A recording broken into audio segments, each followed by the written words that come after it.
Hello Weaver, नमस्कार। Bihar civil court भर्ती परीक्षा का मैथ का प्रैक्टिस सेट्स नंबर 22 आज के इस वीडियो के माध्यम से हम लोग कंप्लीट करेंगे। फ्रेंड, वीडियो शुरू करूं इससे पहले मैं बताना चाहूँगा कि प्लेटफॉर्म का बिहार सिविल कोर्ट के लिए वॉल्यूम 1 और वॉल्यूम 2 दो बुक आई थी, जिसका 22 प्रैक्टिस सेट्स इस चैनल पे ऑलरेडी प्लेलिस्ट बनाकर अपलोड किया जा चुका है। साथ ही साथ मैथ का प्रैक्टिस सेट्स नंबर 1 से लेकर 21 तक भी अपलोड किया जा चुका है। तो इस वीडियो को देखने के बाद यदि आपने उसको नहीं देखा है तो उसको भी जाकर आप ज़रूर देखें। तो चलिए स्टार्ट करते हैं आज का वीडियो। क्वेश्चन नंबर 1, पहला क्वेश्चन कहा गया, पढ़ते हैं। कहा गया यदि प्रत्येक 10 सेंटीमीटर भुजा वाले दो घनों के सिरों को जोड़कर एक घनाभ बनाया जाता है तो इस प्रकार बने घनाभ का पृष्ठीय क्षेत्रफल ज्ञात कीजिए। तो दो घन के सिरों को जोड़कर अगर घनाभ बनाएंगे तो घनाभ की लंबाई की बात करें दोस्तों, तो लंबाई जो होगी L जो होगा वो 10 सेंटीमीटर प्लस 10 सेंटीमीटर जुड़ जाएगी, लंबाई हो जाएगी 20 सेंटीमीटर। और वहीं चौड़ाई की बात करें तो चौड़ाई में कोई असर नहीं होगा, वो 10 सेंटीमीटर बने रहेगी। ऊंचाई की बात करें तो ऊंचाई भी अपना 10 सेंटीमीटर बनी रहेगी। अब इन्होंने पूछा है कि पृष्ठीय क्षेत्रफल बताना है, तो पृष्ठीय क्षेत्रफल होता है 2 × LB plus BH plus HL, ये होता है। तो 2 का 2 लिखेंगे, LB, L है जी 20 और B है 10, फिर B है 10 और H है 10, फिर H है 10 और L है 20।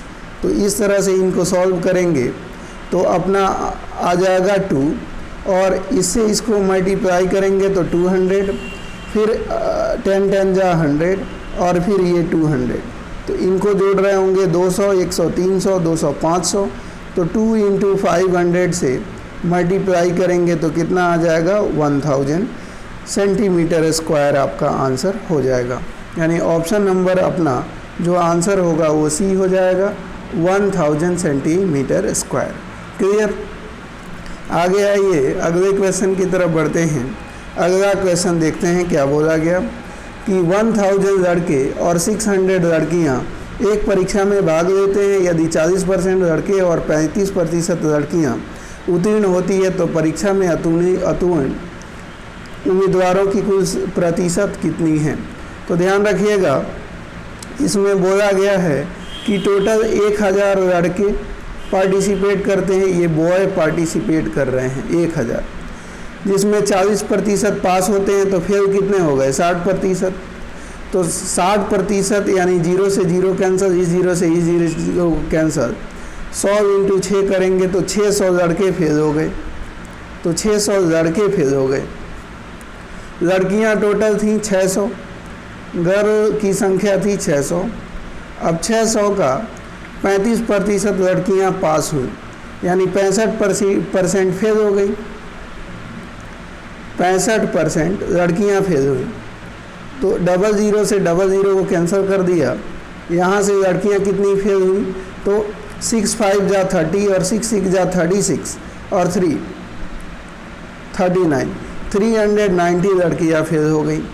तो टोटल बॉयज 1000 थे, लड़कियां 600 थी, 1600 टोटल स्टूडेंट थे और फेल हो गए 600 और 390 यानी 990।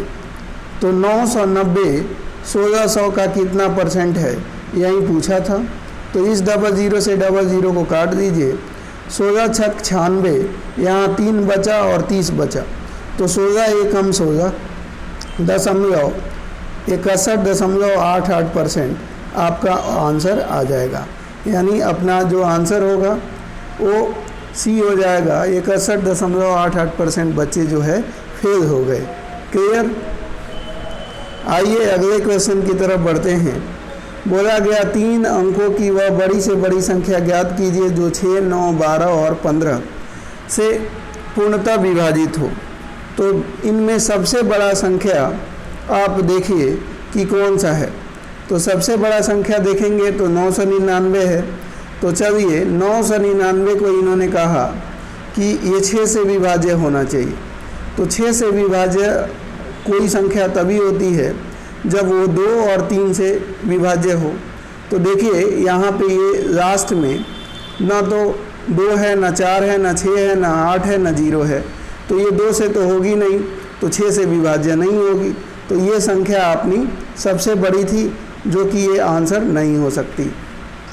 अब देखिए इनमें सबसे बड़ी 925 है, तो देखिए ये भी 2 से नहीं होगी, तो ये 6 से ये भी नहीं होगी, यानी ये भी नहीं होगी। अब हो गई 895, 900, तो 900 सबसे बड़ी संख्या है। तो 900 को अगर आप 6 से करना चाहते हैं तो देखिए 6 से ये चला जाएगा, क्यों? क्योंकि 2 से भी चला जाएगा और 3 से भी चला जाएगा, तो 6 से चला जाएगा। वहीं हम बात करें 9 से, तो 9 से भी चला जाएगा। और फिर 12 से बात करें तो 12 से विभाज्य होने के लिए 4 और 3 से विभाज्य होना ज़रूरी है, तो 3 से तो जा ही रहा है। 4 से भी, क्योंकि 4 दूनी 8, 1 बच गया 10, तो 4 दूनी 8, 4 पचे 20, 4 से भी चला जाएगा, यानी ये 12 से भी चला गया। अब 15 से करें तो 900 को 15 से विभाज्य होने के लिए 5 3 से होना ज़रूरी है, तो 3 से पहले ही जान रहे हैं कि हो जाएगा, और लास्ट में 0 है तो 5 से भी हो जाएगा। तो इसका मतलब 900 हमारा सबसे, चाहे 6 हो, चाहे 9 हो, चाहे 12 हो, चाहे 15 हो, इन सभी से ये विभाज्य है। तो आपका आंसर हो जाएगा ऑप्शन नंबर डी। इसको क्यों नहीं चेक करेंगे? क्योंकि बड़ा से बड़ा चाहिए, तो ये हो भी जाएगा तो भी छोटा पड़ेगा, तो आंसर तो अपना डी ही होना है, इसलिए ये आंसर हो जाएगा। अगला क्वेश्चन देख लेते हैं। अगला क्या बोला गया कि 2/3, 4/9, 8/15 और 10/21 का एलसीएम बताइए। तो जब फ्रैक्शन का एलसीएम निकाला जाता है तो ध्यान रखिएगा ऊपर वाले का एलसीएम और नीचे वाले का एचसीएफ निकालते हैं। तो 2 4 8 का एलसीएम कैसे निकालेंगे? 2 4 8, ऊपर अंश है 2 4 8, तो 2 प्राइम नंबर में तोड़ेंगे, 2 × 2, और 8 को 2 × 2 × 2। तो सबसे बड़ी पावर यहाँ देखिए 2 एक बार है, यहाँ 2 2 बार है, और यहाँ पे 2 की पावर 3 बार है। तो सबसे बड़ी, छोटे वाले पावर को नहीं लेते हैं, बड़ी पावर एलसीएम हो जाती है। तो 2 की पावर 3 का मतलब यहाँ पे ध्यान रखिए ये 8 है, एक 10 भी है तो 10 भी लिख देंगे, तो 2 × 5। तो देखिए 2 की पावर इसमें 1 है और 5 की पावर 1 है। तो 2 की सबसे बड़ी पावर कितनी है? 3 है, और 5 एक टाइम है, तो 2 की पावर 3 का मतलब 8, और 8 पचे 40। तो ऊपर एलसीएम 40 हो जाएगा। तो 40 वाले कौन कौन से हैं? एक ही है, ये है नहीं, ये है नहीं, ये है नहीं, तो अपना ए आंसर हो जाएगा। लेकिन अभी आप सीख रहे हैं तो सीख लीजिए। एचसीएफ 3 9 15 और 21 का निकालेंगे तो एचसीएफ क्या होता है? एचसीएफ हुआ होता है जो तीनों में कॉमन हो। जैसे 3 की बात करें तो 3 × 1 3 हो गया। फिर 9 की बात करें तो 9 का मतलब 3 × 3 होता है। फिर उसी तरह 15 की बात करें तो 5 × 3 होता है। और 21 की बात करें तो 21 को तोड़ेंगे तो 7 × 3 होगा। तो सब में देखिए कॉमन क्या है? सब में कॉमन देखेंगे तो यहाँ 3 दिख रहा है, यहाँ 3 दिख रहा है, यहाँ 3, यहाँ 3, और कुछ कॉमन तो है नहीं। तो 3 हमारा एचसीएफ हो जाएगा। तो 40/3 आंसर हो जाएगी। क्लियर? अगले क्वेश्चन को देखते हैं क्या बोला गया। कहा गया कि कार ए कार बी से 2 गुनी तेज है और कार बी कार सी से 3 गुनी तेज है। कार सी द्वारा 60 मिनट में तय की गई दूरी को तय करने में कार बी को कितना समय लगेगा? तो सबसे पहले कार ए, कार बी और कार सी की स्पीड को हम लोग देख लेते हैं। कार ए के बारे में बोला गया, कार सी के बारे में बोला गया। मान लीजिए कार सी 1 किलोमीटर प्रति घंटा की रफ्तार से चलती है, ठीक। तो कहा गया कि कार बी सी से 3 गुनी तेज है। तो सी का 3 गुना यानी 1 का 3 गुना 3, यानी कार बी 3 किलोमीटर प्रति घंटा की स्पीड से चलेगी। और कार ए कार बी से 2 गुनी तेज है। तो कार बी 3 है और ए 2 गुना तेज है, तो 3 दूनी 6 किलोमीटर, यानी कार ए 6 किलोमीटर प्रति घंटा की स्पीड से चलेगी। अब बोला गया कि ये तीनों की स्पीड आ गई। कार सी 60 मिनट में 1 किलोमीटर, देखिए कार सी की स्पीड 1 किलोमीटर प्रति घंटा, 1 घंटे में 60 मिनट, यानी 60 मिनट में कार सी 1 किलोमीटर की दूरी तय करेगी, तो 1 ही किलोमीटर की दूरी कार बी कितने समय में तय करेगी, इन्होंने बोला। तो 1/3 घंटे में तय करेगी। तो 1/3 घंटे को मिनट में, चूँकि सब मिनट में आंसर अपना दिया हुआ है, यहाँ देख सकते हैं, इसलिए हम घंटे को मिनट में बदलेंगे। तो कैसे बदलेंगे, तो 3 से 60 को काटेंगे तो 20 मिनट, यानी 1 किलोमीटर की दूरी कार बी कितने देर में तय करेगी, 20 मिनट में। तो आंसर कौन सा हो जाएगा, ऑप्शन नंबर अपना सी आंसर हो जाएगा। आइए अगले क्वेश्चन की तरफ बढ़ते हैं। अगला क्वेश्चन देख लेते हैं क्या बोला गया। यहाँ देखिए, ये 0.868 इंटू 0.237 प्लस 0.868 इंटू 0.763 है, फिर 0.7 इंटू 0.936 प्लस 0.7 इंटू 0.064 गिवन है। तो यहाँ पे देखिए, ये वाला वैल्यू इन दोनों में कॉमन है और ये वाला वैल्यू इन दोनों में कॉमन है। तो ऊपर वाले को, यानी मैं क्या कर रहा हूँ, 0.868 को कॉमन लूँगा, तो यहाँ पे अपना क्या बच जाएगा, इनमें से इसको कॉमन ले लिया तो यहाँ 1 बचा, 1 से इसको मल्टीप्लाई करेंगे तो कितना आ जाएगा, 0.237 और फिर हमने इसको यहाँ से कॉमन लिया तो 1 यहाँ पे बच गया। 1 से जब इसको मल्टीप्लाई करेंगे तो कितना आ जाएगा, ये प्लस का साइन प्लस रहेगा और प्लस के बाद अपना 0.763 आ जाएगा। अपॉन लिखेंगे और नीचे में देखेंगे, ये टर्म को यहाँ से कॉमन लेंगे तो 1 हो जाएगा। 1 से इसको मल्टीप्लाई करेंगे तो इतना ही रहेगा। तो यहाँ पे 0.7 को हमने कॉमन ले लिया। किसको कॉमन लिया, 0.7 को कॉमन ले लिया। तो नीचे क्या बच गया अपना, ये बचा 0.936। फिर यहाँ से अपना किसको कॉमन ले रहा हूँ, 0.7 को मैं कॉमन ले रहा हूँ, तो यहाँ पे बच जाएगा 0. प्लस और ये हो जाएगा 0.064, ये हो गया। अब एक बात बताइए, इनको ऐड कीजिए ज़रा, इनको ऐड करेंगे तो कितना आ जाएगा, ये 0.868 इंटू 1 आ जाएगी। इनको ऐड करेंगे तो 0.7 इंटू इनको ऐड करेंगे तो भी 1 आ जाएगा। यानी ओवरऑल आपकी वैल्यू जो आएगी वो 868 डिवाइडेड बाई 7, और यहाँ 3 संख्या के बाद डेसिमल था तो उसके बदले में, इस डेसिमल के बदले में मैं 1 लिख रहा हूँ और 3 संख्या था तो 3 जीरो लगा रहा हूँ।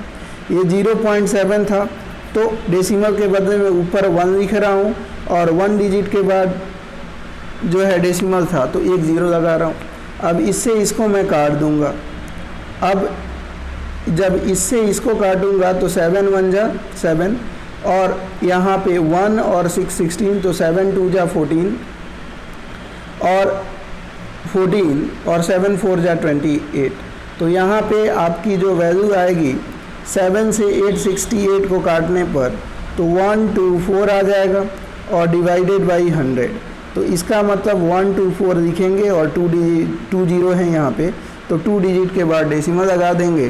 तो ऑप्शन अपना कौन सा हो जाएगा, ऑप्शन नंबर डी आपका आंसर हो जाएगा। क्लियर हो गई बात, आगे बढ़ते हैं।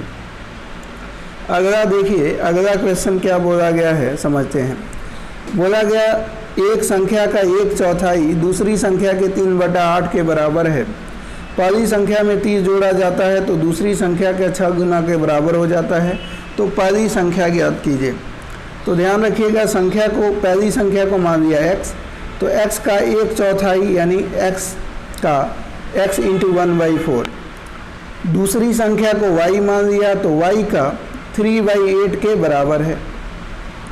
तो एक बात बताइए, क्या नीचे से नीचे कट जाएगा? हाँ, कट जाएगा।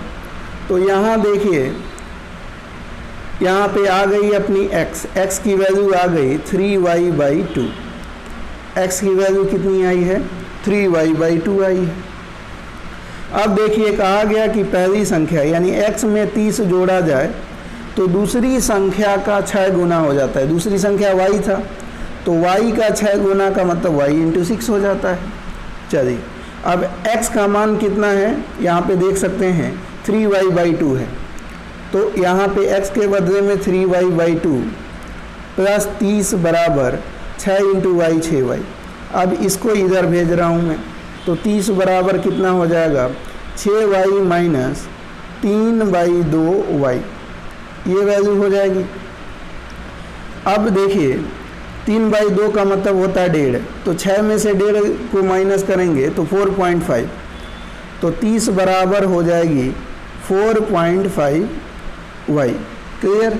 और ये इनको इधर भेजेंगे तो y की वैल्यू आ जाएगी, तो y बराबर कितना हो जाएगा 30 डिवाइडेड बाई 4.5, पॉइंट को हटा देंगे ऊपर 0 चला जाएगा।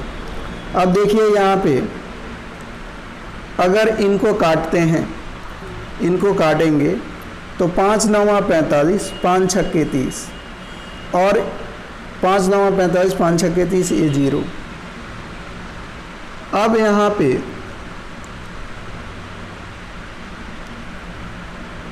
यहाँ पे अगर देखेंगे 3 3 9 3 2 6 20, तो 20/3 आ रहा है।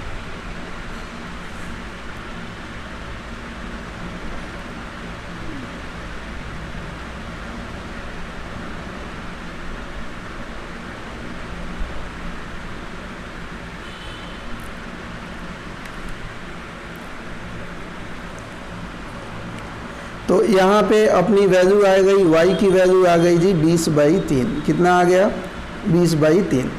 अब x का मान निकालना है, तो x की वैल्यू कितनी होगी, तो यहाँ पे आप देख सकते हैं x इक्वल टू कितना था 3/2 और y की वैल्यू आई है 20/3, तो इससे इसको काट दीजिए 2 × 10 20, तो x की वैल्यू कितनी आ गई 10। तो बोला जाए कि x की वैल्यू बताइए, तो x की वैल्यू आ जाएगी friend 10। Option number C answer हो जाएगा। क्लियर। आगे बढ़िए, अगला क्वेश्चन देख लेते हैं। बोला गया कि रवि ने एक बैंक में 8% साधारण ब्याज की दर से ऋण लिया। 5 वर्ष बाद उसे इस अवधि के लिए ब्याज के रूप में 6400 रुपये का भुगतान करना पड़ा। रवि द्वारा उधार लिया गया मूलधन कितना था, तो 6400 रुपया ब्याज दे रहा है। तो एक बात जानते हैं आप, SI = PRT अपन 100 होती है, तो इन्होंने 6400 रुपया SI के रूप में साधारण ब्याज के रूप में दिया है। प्रिंसिपल हमको पता नहीं, रेट था 8 और समय था 5 वर्ष के लिए ब्याज दिया था। अब इससे इनको ये कितना है, देखिए ये अगर 5 से इसको काटेंगे तो 5 20 100, 4 दूनी 8 और 4 5 20, ये हो गई। तो 2 से इसको सामने सामने काट दीजिए 3200 और इंटू 5, तो यहाँ पे 3200 प्रिंसिपल हो गई आपकी 3200 इंटू 5, तो 3200 इंटू 5 करेंगे तो 5 0 जा 0, 5 0 जा 0, 5 2 जा 10, 5 3 जा 15, 1 16, 16,000 रुपये हो गई। तो बैंक से लोन जो लिया गया होगा रवि के द्वारा 16,000 रुपये दिया गया होगा। ऑप्शन नंबर बी आंसर हो जाएगा। अगला ये नेक्स्ट क्वेश्चन देख लेते हैं। कहा गया कि एक कॉलेज में यदि लड़कों की संख्या का 15% लड़कियों की संख्या का 1/3 के बराबर है, तो कॉलेज में लड़कों की संख्या लड़कियों की संख्या का अनुपात बताइए। तो ध्यान रखिएगा, अगर हम बात करें लड़कों की संख्या, बॉयज जो हैं उनकी संख्या को हमने x मान लिया और गर्ल की संख्या को हमने y मान लिया, ठीक है। तो कहा गया लड़कों की संख्या का 15%, यानी लड़के कितने हैं x हैं, तो x का 15% इक्वल टू है, कहा गया कि लड़कों की संख्या का 15%,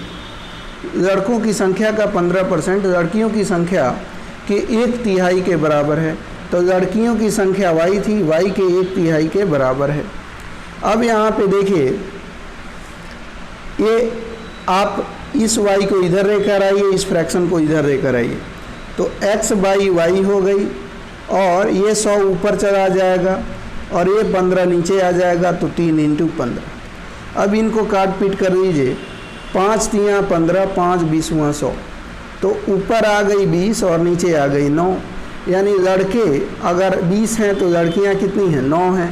तो लड़के और लड़कियों की संख्या का अनुपात अगर पूछा गया था तो 20:9 आंसर हो जाएगा। ऑप्शन नंबर कौन सा हो जाएगा? ऑप्शन नंबर ए ही आपका आंसर हो जाएगा। क्लियर? आगे बढ़िए, अगले क्वेश्चन की तरफ बढ़ते हैं। यहाँ पे ध्यान दीजिएगा, इन्होंने बोला है कि यदि निम्नलिखित आंकड़ों का माध्य 15 है तो के का मान बताइए। तो माध्य निकालने का रूल होता है, इससे इसको मल्टीप्लाई करते हैं, तो 5 × 6 कितना हो गया? 30। तो 30 को जोड़ देंगे, फिर 10 × k, 10k हो गया। फिर आप 15 × 6, 15 × 6 कितना होता है? 90, 90 हो गया। 20 × 10 कितना हो गया? 200, तो 200 को जोड़िए। फिर 25 5 जा कितना होता है? 125 को जोड़ दीजिए और डिवाइडेड बाई 6 और 6 6 12 और 10, 12 10 22 5 27 प्लस के, तो 27 प्लस के, ऐसे करेंगे तो ये माध्य निकल जाएगा। और माध्य दिया हुआ है कितना? 15। अब इनको सॉल्व करना है, बस सॉल्व कर लीजिए, माध्य आ जाएगा, के की वैल्यू आ जाएगी, सॉरी। तो 15 से 27 को मल्टीप्लाई करते हैं, तो 15 × 7 = 105, 10, 15 दूनी 30 और 10 कितना हो गया? 40। तो ये और फिर प्लस 15 के, यहाँ पे ये आ गया। अब इनको जोड़िए, 30 और 90, 120 और 200, 320 और 445, तो ये टोटल हो गई 445। कितनी हो गई? 445 ये हो गई। और प्लस कितना है? 10k है, तो 10k लिख दिया। अब देखिए, ये 10k को इधर भेज दीजिए, कितना आ जाएगा? 15k में से 10k गया तो 5k आ गया, और इसको इधर भेजिए, 445 में से 405 जाएगा तो 40 हो गई। तो k का मान कितना हो गया? 5 × 8 = 40, तो k की वैल्यू आ गई 8। तो वहीं बोला गया था कि k की वैल्यू बताइए, तो k का मान जो होगा 8 आंसर हो जाएगा। क्लियर? आगे बढ़ते हैं। अगला क्वेश्चन अपना क्या बोला गया है, पढ़ते हैं। कहा गया कि एक दूसरे की ओर चलने वाली 2 रेलगाड़ियाँ एक ही समय पर 250 किलोमीटर की दूरी पर स्थित 2 स्टेशनों से चलना शुरू करती हैं। रेलगाड़ियाँ किसी एक स्टेशन से 130 किलोमीटर दूर स्थान पर एक दूसरे से मिलती हैं, उनकी चालों का अनुपात बताइए। अब चलिए हम देखते हैं। ये मान लीजिए स्टेशन ए है और ये स्टेशन बी है। यहाँ से चलने वाली रेलगाड़ी की स्पीड है x किलोमीटर प्रति घंटा, ये इधर से इधर की तरफ जाएगी। और यहाँ से एक और रेलगाड़ी चलती है जिसकी स्पीड y किलोमीटर प्रति घंटा है, ये इधर से इधर की तरफ जाएगी। इन दोनों स्टेशनों के बीच की दूरी है जी 250 किलोमीटर। क्लियर? अब कहा गया कि वो दोनों ट्रेनें अपनी स्पीड से चलेंगी। तो ध्यान रखिएगा, जब एक ही दूरी को, ये भी 250 किलोमीटर को अपने x किलोमीटर पर आवर की स्पीड से कम कर रही है, और ये भी जो है y किलोमीटर पर आवर की स्पीड से इस दूरी को कम कर रही है। तो 250 किलोमीटर दूरी है और इनकी दोनों चाल मिलकर कम कर रहे हैं। तो 250 किलोमीटर दूरी और x + y चाल, तो दूरी बटा चाल बराबर इन दोनों के द्वारा 250 किलोमीटर की दूरी को तय करने में लिया गया समय ये रहा होगा। अब हम बात करते हैं, तो ये समय हो गई।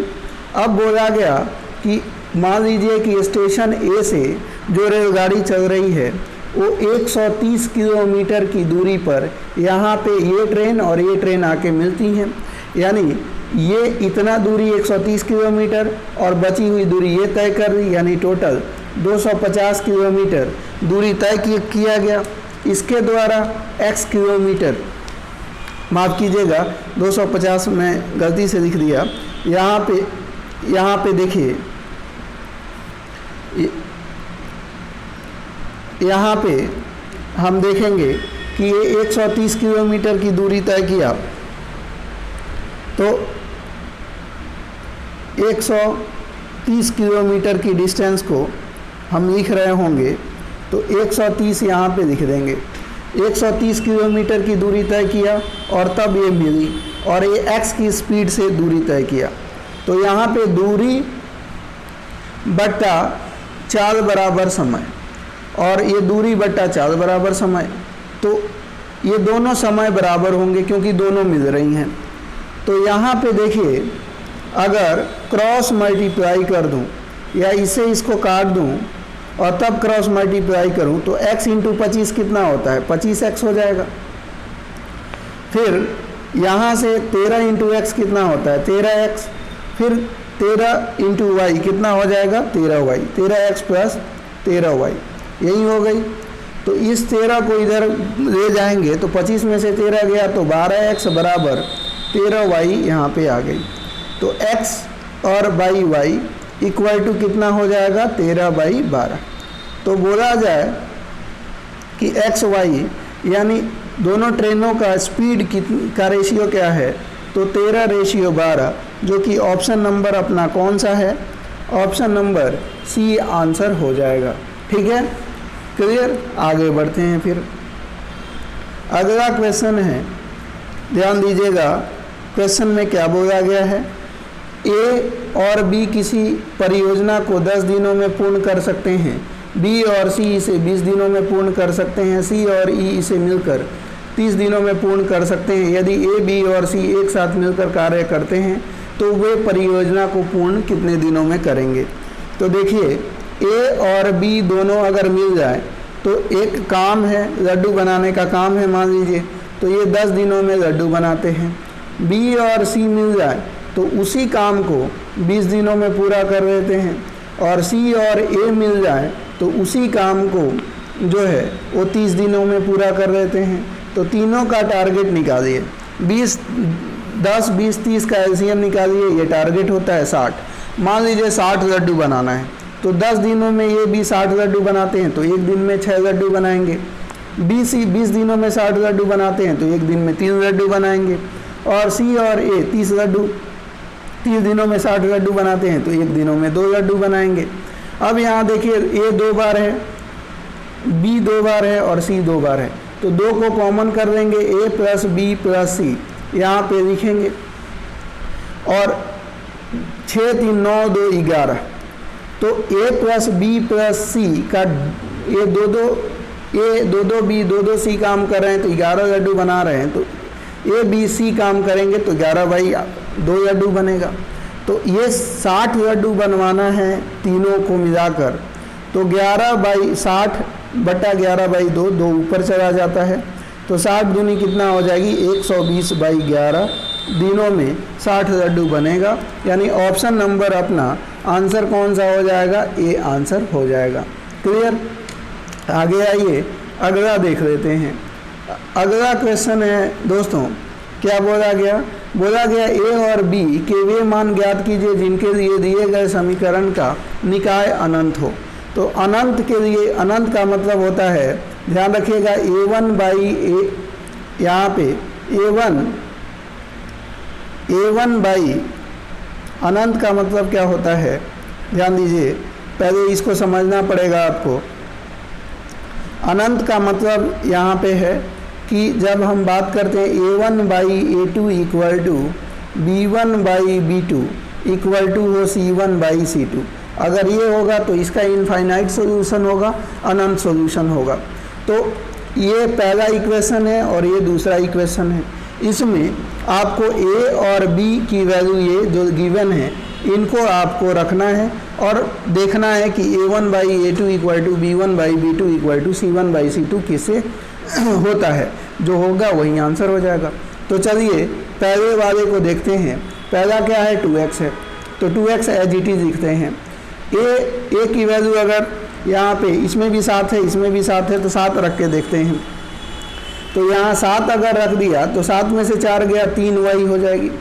तो -3y आपने लिख दिया। -3y के बाद इक्वल टू है, इक्वल टू क्या है 2b, तो b की वैल्यू 3 रखता हूँ मैं, तो 2 × 3 कितना होगा 6 + 1 7, ये इक्वल टू के इधर जाएगा तो -7 बराबर हो जाएगी 0। ये पहला इक्वेशन बना दिया हमने। दूसरा 4x, तो 4x एज इट इज, ये 4x को 4x में रखूँगा, माइनस a की वैल्यू हमने 7 रखी, 7 में से 1 गया 6y हो गई, तो 6y हमने लिख दी। फिर यहाँ पे 5b, b की वैल्यू 3 रखा, 5 यहाँ 15 में से 1 गया 14, 14 ये प्लस में इधर जाएगा तो -14 बराबर 0 हो गई।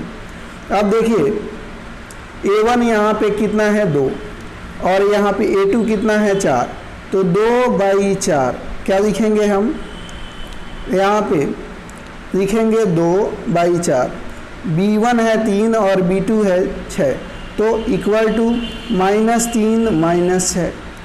फिर c1 है आपका -7 और c2 है -14, ऐसे, तो इससे ये काट दीजिए, 2 एकम 2, 2 नहीं 4, ये कैंसिल हो गया, 3 1 जा 3 2 जा 6 7, सब में 1/2 इक्वल है, तो आपका ऑप्शन नंबर क्या हो जाएगा इनफाइनाइट सॉल्यूशन। जब a = 7 और b = 3 रखेंगे तभी इनफाइनाइट सॉल्यूशन होगा, यानी ऑप्शन नंबर बी आपका आंसर हो जाएगा। आगे आइए अगले क्वेश्चन की बात करते हैं। तो ये अभी 13:12 बताया था आपको, तो ये रिपीट हो गया है क्वेश्चन। तो दोस्तों इतना ही आज के वीडियो में हम लोग करेंगे। उम्मीद है वीडियो पसंद आई होगी। वीडियो पसंद आई हो तो लाइक कर दीजिएगा, चैनल पे नए हैं तो चैनल को सब्सक्राइब ज़रूर कर दें। हम आपके लिए ऐसे ही इंपॉर्टेंट वीडियोज़ आते रहेंगे। नमस्कार।